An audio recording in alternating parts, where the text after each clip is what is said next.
Hello and welcome to HESPV's webinar series. Today we have HESPV mechanical engineer Daniel Partridge to review the fast-track two-tier ground mount installation process. Welcome, Dan. Thank you, Cameron. Sorry. No, I was going to say, and thank you to all the attendees for today's webinar. Just a quick house cleaning here. If everyone could please type in your questions, we'll ask them to Dan on your behalf at the end of the webinar. The webinar is scheduled to be about 30 minutes long with a Q&A afterwards. Thanks again. Over to you, Dan. All right, and thanks again. So yeah, thank you for joining us. Discussion today for the fast track ground mount installation. Just wanted to go over some of the information that you may already know, or at least start getting you familiarized with some of the components and the installation of the system, as well as answer some of the questions that have come up over the last little while since we've come out with the GMX, and answer the questions and point you towards some of the resources that we've published and made available to hopefully make your ground mount solar installs a little bit easier and a whole lot less stressful when it comes time to speccing and ordering.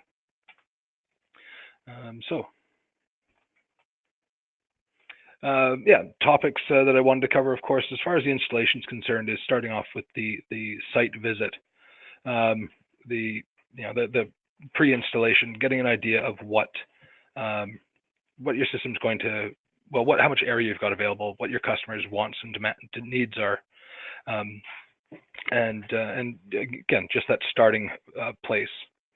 As I said, we're going to also show you about some of the components we have available with our online component generator, which provides you with a nice little configuration tool to determine how many of our rail kits or leg kits you're going to need for each of your mounts, as well as some basic dimensions to help you lay out your ground penetrations.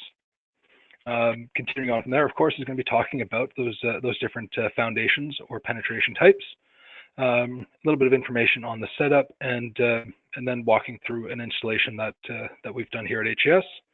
And then, of course, as we said, we're going to open it up to some questions. All right, jumping right in. I know site visit's the big word, but of course, prior to that is a little bit of what I'd call a pre-site visit, and that is when you're vetting your customers and also vetting their sites. Something as easy as Google Maps or Google Earth, or for some larger jurisdictions, taking a look at their GIS maps. Not most, but a lot of communities do have some really high quality images available with great measuring tools, so you can actually look at the plot of land and get a good idea of what it looked like, at least within the last 12 months, and figure out where you're going to be putting your system in. Once you've got an idea of the real estate you've got available for your system, of course, that's a great time to start, to nail down what the customer's desires are. If they, do they want a solar farm, or do they want just an array to offset their household consumption? And of course, based on that, what's their budget? So a good idea to, of course, know that you've got a vetted customer, somebody that is interested, somebody that understands what can be done practically on their system, and that they can afford. Once that's determined, and you're on board, you've gone through your vetting process. Of course, now is a good time for your site visit and actually confirming that the topography hasn't changed. That there's no new garage in the middle of your array field, and also to confirm that you have the capability to connect your system. With the BC's net metering systems, of course, you're concerned. You're going to want to look at what your service is, what your panel spec is for size, and of course that's going to help you determine how large an array you can feed into that panel. And with that, exactly as I said, preliminary electrical plan, going through and figuring out where you're going to be doing your trenching, and for the ground mounts, of course, and what you need to connect. Once your site visit's done and you've got a good idea of the real estate you've got and what your customer is interested as far as the system goes, this is what we've developed as far as HES, as far as tools to help help the installers, help our salespeople, is our online installer tool. It's the online component generator. You can find this at the link above, and I'll ask Cameron at the end of the presentation to email this link out to all attendees. If not, just our hespv.com website, and then under resources, there is a link as well to the component generator. We tried to make this as easy as possible. The generator, just for your records, you don't need to enter a project name. Feel free, just again to keep yourself organized if you're quoting multiple systems. Select your module type. We have a list of all current modules, as well as modules from, I believe, within the last 12 months. So if you do have some inventory available, they will also show up if you're using them for your systems.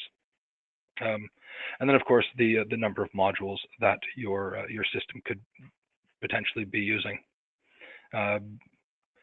Given that our ground mount system is designed to be a two-tiered system, we're always going to be speccing based on an even number of modules, and I believe this component generator will round you up to the nearest module count. So if you do put in 19, it's going to kick out 20, just so you have at least enough racking to mount your 19 modules. Once you have entered the basic information here and selected the continue button, that's the hard work done as far as the component generator is concerned. Now, what you'll get from this is the table you see in front of you now. And this table has a couple great pieces of information. The first one is as far as quoting for your quoting purposes. There's only 2 SKUs in the Fast Rack 2-tier ground mount. It is the leg kits and the rail kits. I will go into specifics of what those 2 different kits have in each kit has in it shortly here. But for the time being, the component generator is going to give you these counts. So for my 20 panel system, I would need 4 leg kits and 3 sets of rails, or 3 rail kits. As well, this shows me how many ground penetrations I have, or how many, I guess, ballast blocks or connection points to my foundations that I'm going to need for this whole system, all 20 panels. And of course, something nice to help you to confirm that your estimate is going to work for real estate is the array's total width. That is based on the width of all of your modules, the clamps, and of course a little bit over the ends for the rails for the end clamps. What we've also done is, because we've had a number of these systems come through, a number of different sized ground mount systems, we've also made available to all of our installers. We've made available our ground mount assembly drawings or layout drawings. For most layouts, there have been some that we just haven't either been requested, so we haven't done them yet, and we're continuing to decrease or to increase the number of these layouts in our database and available to you as they come up and as we get them completed. So what you'll see here is it's typically a 3 or 4 page document. It has a 72 cell configuration showing you the overall width of the array, the location that your L feet would be located on the front leg relative to where the modules are going to be, and then of course the overall height and the distance between your ground penetrations for both the 60 and 72 cell layouts. As well, we've got a little diagram that we've provided on the third or last page of these documents, with our recommendation as far as locating your cross braces. Typically, the cross brace is either a full proper cross, like an X in the middle of your array, or we have a chevron type pattern or sawtooth type pattern along the length of longer arrays. This, of course, provides us lateral support, so we don't get any of that parallelogramming effect, and just, again, keeps the racking system rigid. One thing to note, and this actually came up a little while ago, is we had customers concerned or questioning where the splices go. And so we have added this nice little note here that when installing these systems, what we don't want to see is people stacking all 4 splices over the same, under the same module. We're asking the installers and pointing out in this drawing that we do want people to offset the splice locations. Again, that's what that's going to do, is make sure that the splice, being a strong component but still the weakest of the part of the whole system, is not that we're not concentrating that we are spacing out to the best of our abilities. And then as far as placing the cross braces to make the chevrons, we have this little detail diagram which shows the distance from the top of the back leg to where the L feet should be placed along that back leg to hold the cross braces in place. Pardon me for a second. As I said, if we don't have the layout for your particular system available in our database, let your sales rep know, and we'll provide it to you as quickly as we can. Being that we're coming into the summer months, we are going to, of course, start seeing a little bit of delays in turnaround times on those, but our intention is to answer that within 2 to 3 business days, if not sooner. As promised, I wanted to talk about the 2 different SKUs that we have available for our ground mount. They come in, as I said, rails and legs. The rail kit is not just pieces of 13-foot rail. It's all of the mid clamps you're going to need. It comes with 8 end clamps. So if you happen to only be mounting 8 modules, 1 rail kit will work perfectly for you. But if you happen to be expanding beyond 8 modules and need more than 1 rail kit, we've also included 4 additional mid clamps, which will allow you to sister up to the next set of rails. We also include in there the splice kit and the bonding jumper, so that you can, again, make your longer systems with just using these SKUs. There's no additional components needed on the rail kit side. As far as the foundations goes, or the leg kit, what you get with that SKU is going to be a front leg, which is approximately 13 feet long, a back leg which is 7 feet, all made out of our 8 fast track heavy duty rail. You'll have the L feet for mounting your GMX rail kit to, as well as brackets for mounting your legs to your foundations, and 2 pivot plates along with all the necessary fasteners to adjust the angle of your array.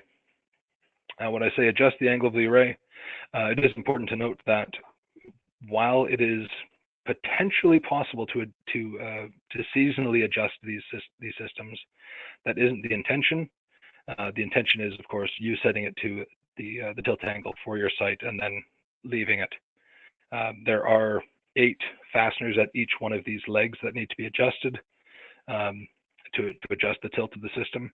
So when you've got your modules on there, as well as your modules, inverters, accessories, and wiring, it does get rather heavy, and it's not a quick adjustment. So again, while it's adjustable, I recommend not to try to use this as a seasonal adjustable system.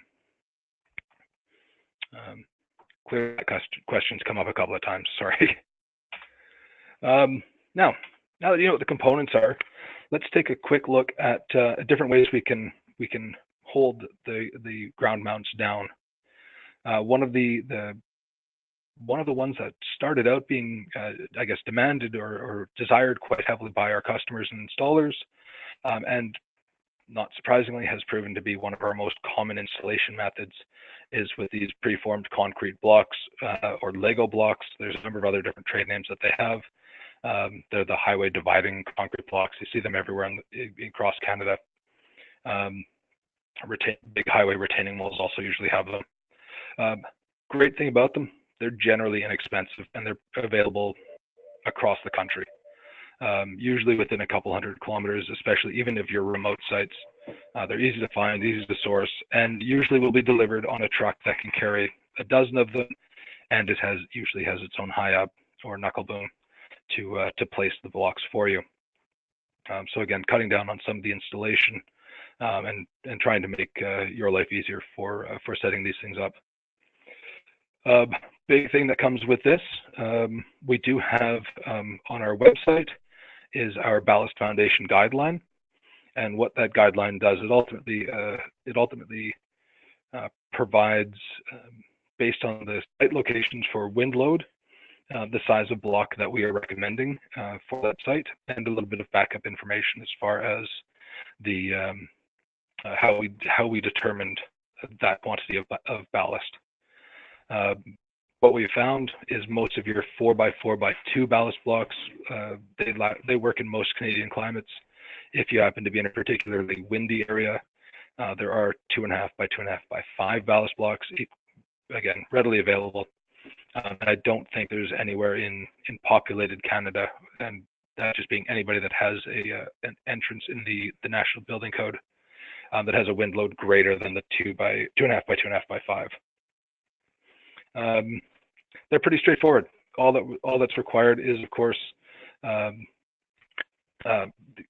attaching the two L brackets that come with, well, I guess there's 4 of them. There's 2 at the front leg, 2 at the back leg, that come with your ground mount leg kit,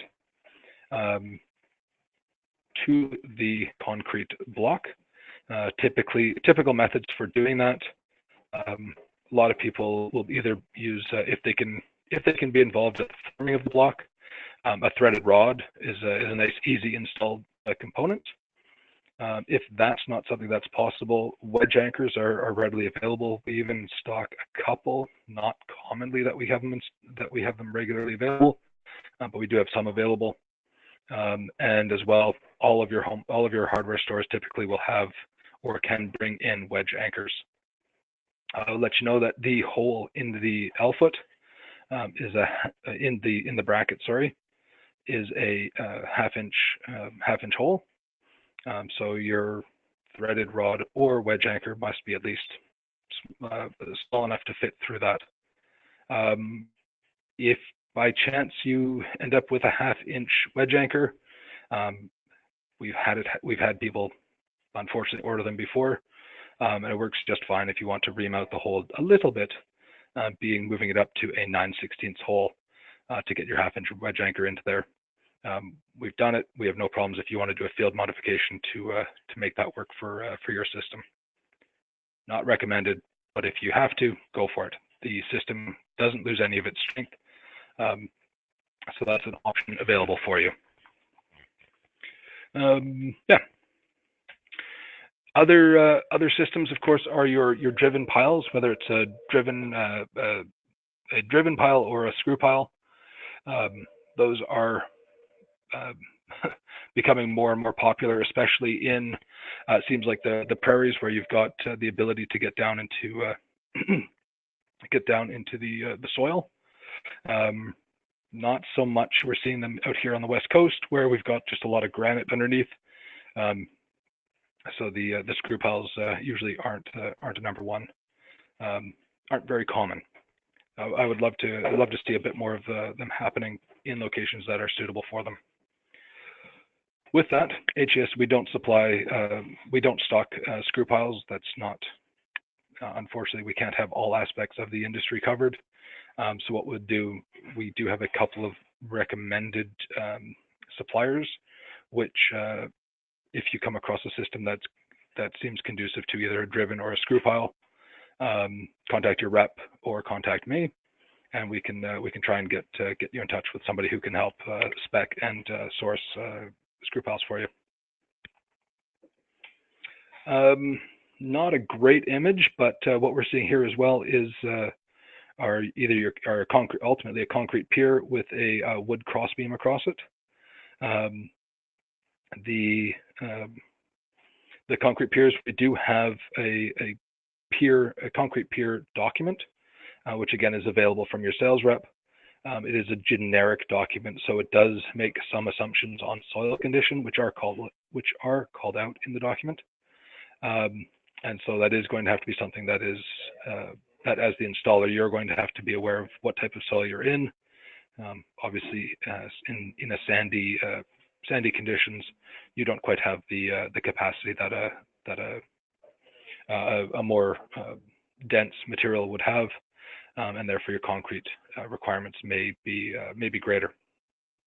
But again, we have information available for you, which we can supply, and we'll try to help you and whomever is doing your concrete work with information to get your system moving.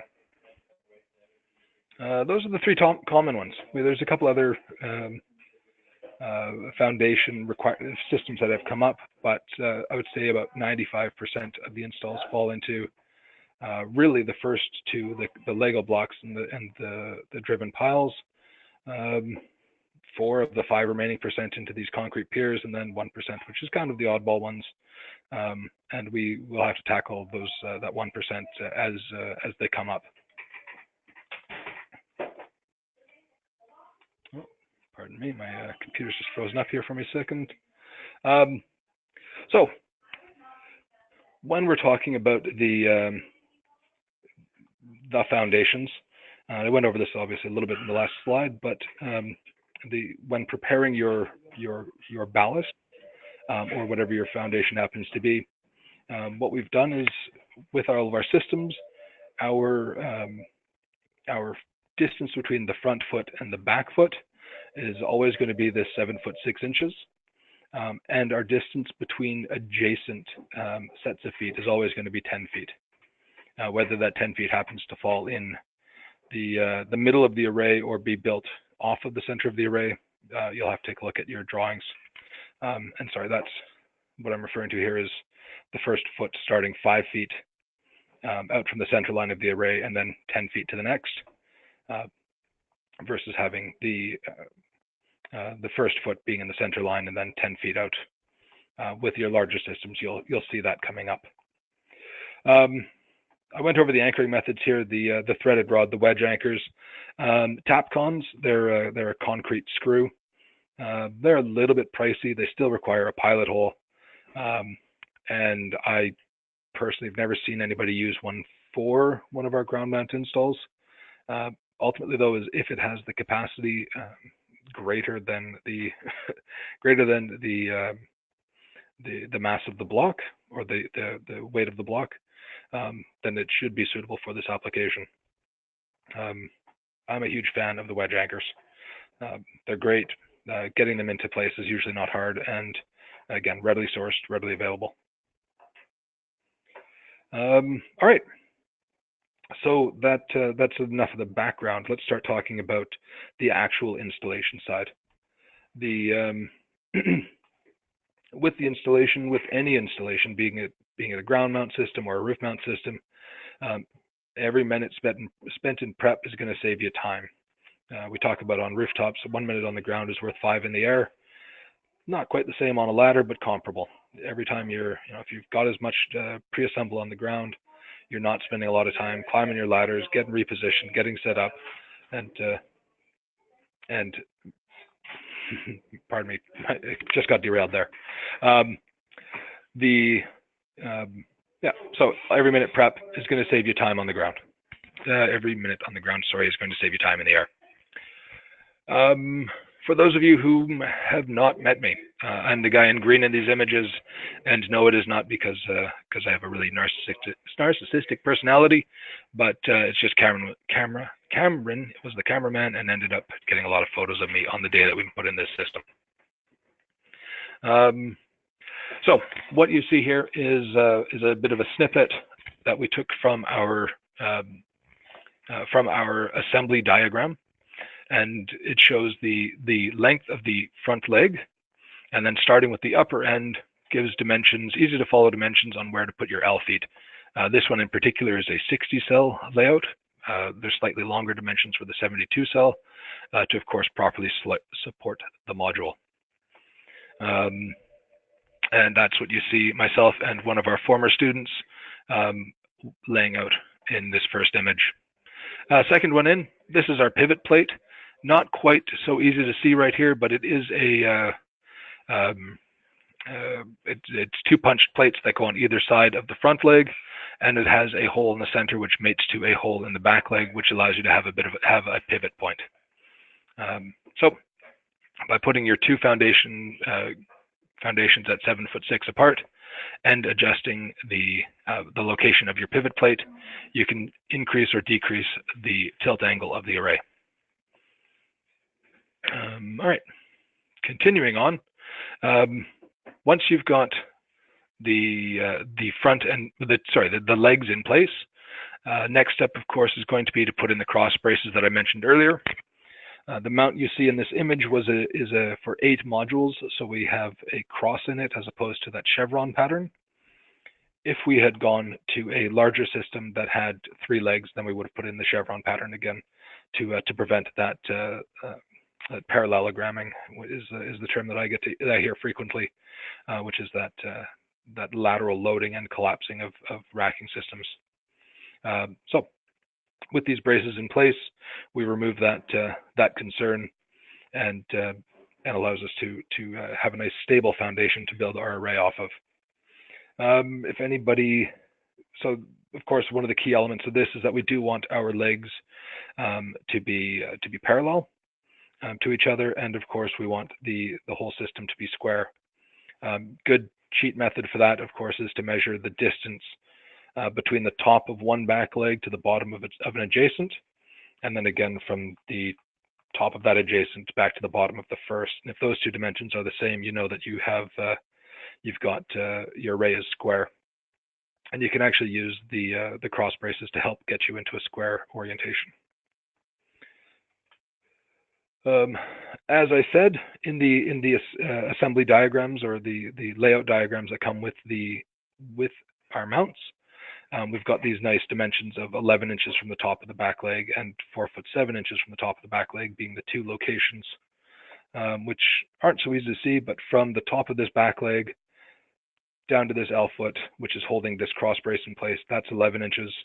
And then again, from here down to here, we're looking at a 4'7" gap. Again, we've spec'd that just again to give you a good idea of what kind of an angle we're looking at for this cross bracing.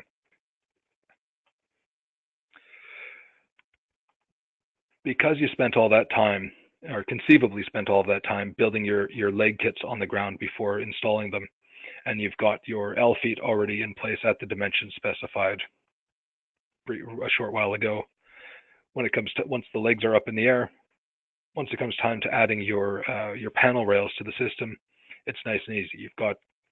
You've got your feet in place, dropping the rails in, tightening the T-bolts if you're familiar with the fast track system, goes in nice and easy and quick. You can get these rails in no time at all. Again, saving you a bunch of time on the overall installation. Then, with the legs in place, with your foundation in place, legs in place, and now panel rails, of course, now it's time for the array. We've given you dimensions on all of our layouts from the center line of the array because we find a lot of people, that's how they want the system set up. It makes the installation nice and easy in that you do get a square array, and the amount of cantilever off either side of the array when it's done, of course, is balanced. So what we've done in this case for this 8-panel layout, we marked our center line with that tape measure. We started from the inside and worked our way out on the bottom row. Yep, and of course installing the optimizers or microinverters as well, and determining our wire routing. I wish it all went up that easy and we had 8 modules mounted so quick, but the system does work actually pretty slick, and the installations are of the fast track 2-tier GMX mount do go by very smoothly. Here's the oh, pardon me.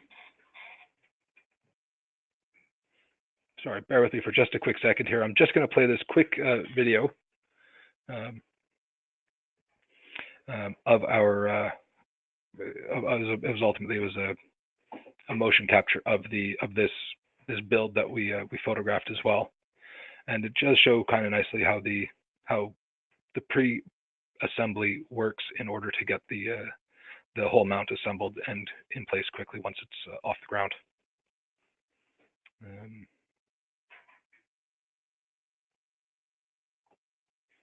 All right, I'm just going to check with Cameron to make sure that this is actually showing up in our videos. A little bit of setup time here, and of course a whole lot of us talking at the start, showing the pre-setup or the setup portion.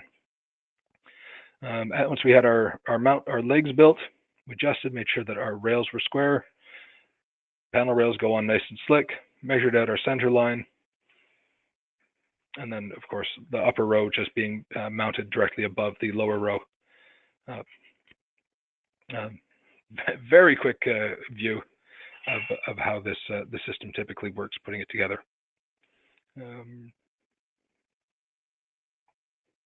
Quick second while the computer catches up here again, and then I'll talk about our next up and coming feature. Almost there. With this, I guess, there we go. We're back in. Or are we? There we are. So one of the things that people are liking is, of course, the ground mount. And the next question is always, what's the next step? How do we make this better? How do we make it? How do we increase our productivity? How do we keep our costs low? And what we're going to be doing shortly is releasing a product that we are going to be calling the GMX Caribou. This is purely a teaser, and I'm not going to get into any specifics of it today.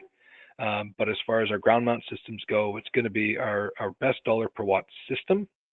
And what we're going to do is incorporate all of the components of the Fast Rack 2-tier GMX mount with some high quality inverters, and of course giving a couple options for the modules.